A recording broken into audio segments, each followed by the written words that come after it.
YouTube, how's it going? Frogs Angels is back with some more NBA content for the 2018 offseason. We got the draft coming up. We got free agency coming up, so I'm covering news and rumors for both of those categories. So we're going to go over the latest rumors, and I'm going to give you my thoughts. Before we get into it, we have a subscriber goal of 10,000 subscribers, so if you haven't clicked that button yet, please do so to help us reach our goal.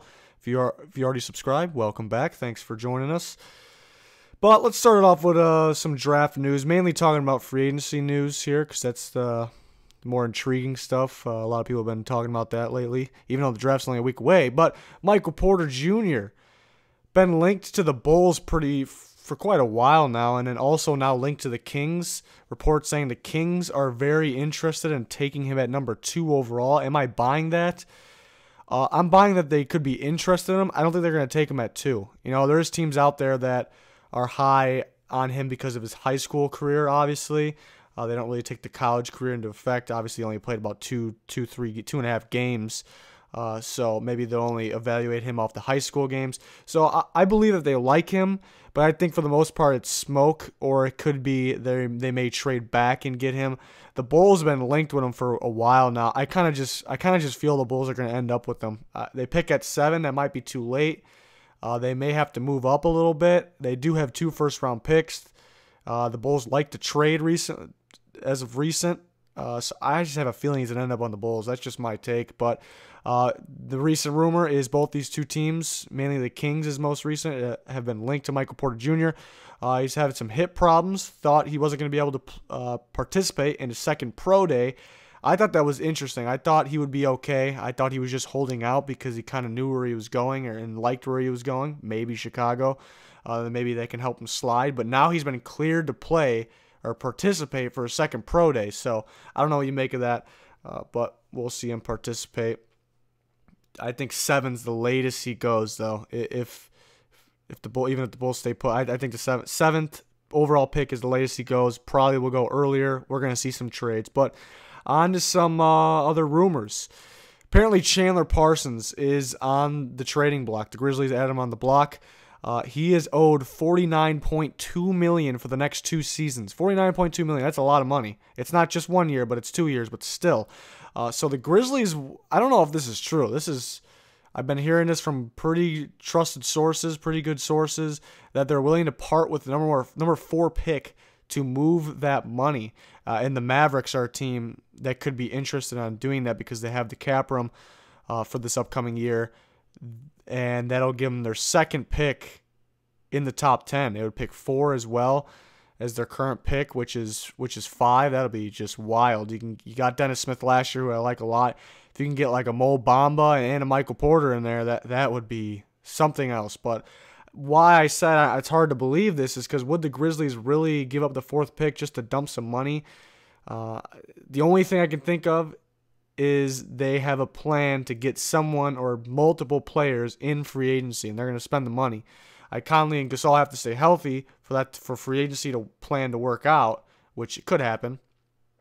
But I don't know if they're really appealing at the moment, so this is interesting. I don't know if I agree with the move. If I'm any other team, not just the Mavericks, I think the Hawks could be interested too. The Hawks have been rumored to want to gain picks or young assets to continue their rebuild. So while taking in bad contracts is what they're saying. So I can see the Hawks swooping in here. But really, if this is true, they want to give up the 4th pick. Every team with cap should be jumping on this.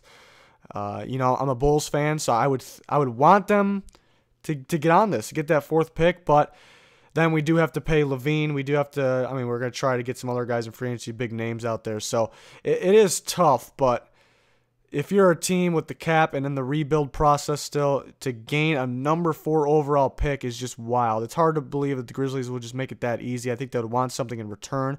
Maybe a swap of picks. Maybe go from 4 into the teens and make it happen with one of those teams. That makes more sense to me, even though the 4th pick is so valuable. You're giving up so much future. I think it's a pretty good draft class, especially up in the top 10, top 12 is very good. So you can't give up the 4th pick in this situation. Parsons can still play. Obviously hasn't lived up to any of it with the contract. $49.2 million is ridiculous, but you value cap space more than you value your future. It's questionable. Very questionable, but we don't know if it's 100% true. But I've been hearing a lot of that, so we'll see. And then another team that wants to dump some cap is the Nuggets with Kenneth Faried, $13.8 million for just this next year. He's got one more year left in his contract, so that's a pretty good amount. Kenneth Faried can still play at a pretty high level.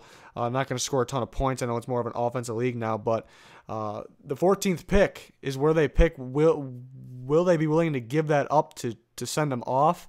I would hope not. Similar to the Grizzlies situation, I would hope that I just hold on to the $13.8 million and you still have a pretty solid player and keep your 14th pick. But I've heard that the Hawks are pretty interested in this. Whether it's with the 14th pick or not, the Hawks are interested in Kenneth Faried. If they can get some kind of future pick or the 14th pick involved, the Hawks do pick last in the first round. So maybe something that popped in my head, 14 and 30 swap, and they get Kenneth Faried. So, I mean, that would be a hell of a deal. It's just hard to believe some of this stuff, but, NBA teams go crazy with their cap situations and make some questionable moves, so we will see. Kawhi Leonard, maybe the most, besides LeBron, maybe the most talked about guy for this upcoming offseason, even though he's not a free agent. He wants out, apparently. So, I mean, we've been hearing he wanted out, but apparently the Celtics made an offer at the trade deadline this past year, and the Spurs shut it down. They declined, and they didn't even give a counteroffer.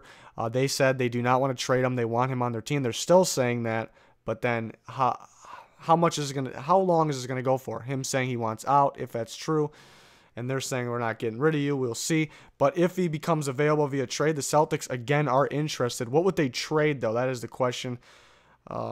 I don't know what would be involved there. Their young assets are so valuable to them. It showed in the playoffs, so valuable. So I don't know what they would give up. Obviously, Kawhi Leonard is a superstar in the NBA when healthy. So really, you can't go wrong trying to get him. But other teams rumored to be interested: Lakers, Bulls, Sixers, Clippers, Knicks. Apparently, Kawhi Leonard's camp wants him to go to the Knicks. Apparently, Kawhi Leonard wants to go to the Lakers.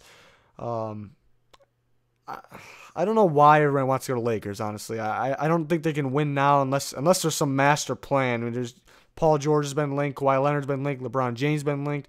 Are they going to get like a multiple or all of these guys somehow? And that's the only thing I can think of why you would want to play with the Lakers. Are they setting up some kind of dream team over there? I'm not really sure. The Sixers could be interested in LeBron James. They could be interested in Kawhi Leonard. The Clippers supposedly have high interest in them. The Bulls, not much talk about the Bulls, but I saw that they do have a package together for if they want to trade for Leonard. They can make it happen, basically, but they have not shown as much interest as the Celtics, Lakers, Sixers, or Clippers. The Knicks will have some interest, but hasn't shown it yet. And again, Leonard's camp wants him to go to the Knicks, so that's why they're on the board here. So future videos will include free agency predictions. We'll have a screen like this with a bunch of teams up there. And then we'll predict. We'll take them off one by one. If you watch our NFL free agency videos, very similar, pretty much the same thing. We're going to take them off one by one, and we'll actually predict where we think these free agents will go. We'll probably wait till around the draft or after the draft for that, because the draft does matter. It does show a team's plans for their future. So stay tuned for that. Those are going to be some great videos. On to Paul George, another one we'll go over. We'll predict where he'll go in the future, but right now we're talking about who he's linked with. Obviously could go back to the Thunder, but that's not getting much talk. I've heard about a Pacers reunion. That would be interesting. They got Oladipo over there now. So I mean, they got him from the Thunder, and they get Paul George back. That would be very interesting. A bit of a snake move there, but it would work out. I think that would be a heck of a team. If they add Paul George to that team, they would have beat the Cavs and LeBron James in the first round easily, I would think. So that's a pretty solid team with Oladipo, Miles Turner, pretty solid. The Lakers, of course, he's linked with the Lakers. He's been linked with the Lakers even before he went to the Thunder, actually. So he could end up there. The Spurs, I think, would the Spurs be interested if they still had Leonard, or could they be still interested? So maybe they're a linked team, because just in case they lose Kawhi Leonard. The Celtics and the Knicks, similar teams for all these guys as of now. I think as we get through the draft, past the draft, we're going to start seeing some more teams up here. I think the big name guys, I think more teams will go for them, but do they have a realistic chance? So these are the teams right here. I think Again, the Spurs, it's got to depend on Leonard. And same thing with really any of these teams besides the Pacers, because those teams are linked to Leonard as well. If maybe Leonard's the first choice, you would think he would be. If they miss on him, do they go for a Paul George? Is LeBron involved in that? We'll talk about LeBron right now. So it's going to be interesting to see where Paul George can play. Obviously, he can still play at a high level, but LeBron James, bunch of teams linked here. Obviously, the Cavs. He could go back to the Cavs, and people are kind of counting it out. Will he actually leave again? We'll discuss more of my thoughts in a second here on the Cavs reunion, or returning. The Lakers, obviously linked.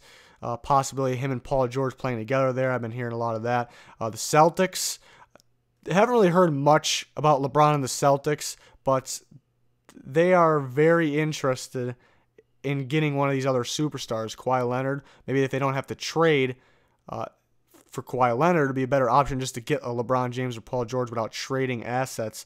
So, and then LeBron and Kyrie, is it some kind of master plan for them? What they're going to do this year? LeBron joins Kyrie again, this time in Boston with a much better team. Unlikely, but it's a thought. The Spurs have been linked to him. Maybe he joins Kawhi Leonard. I don't know if he goes there if Kawhi Leonard's not there. Can they contend? Well, with LeBron you can, but maybe more appealing spots. Marcus Aldridge is a very appealing player, though, to play with. The Sixers have been linked with LeBron James as well.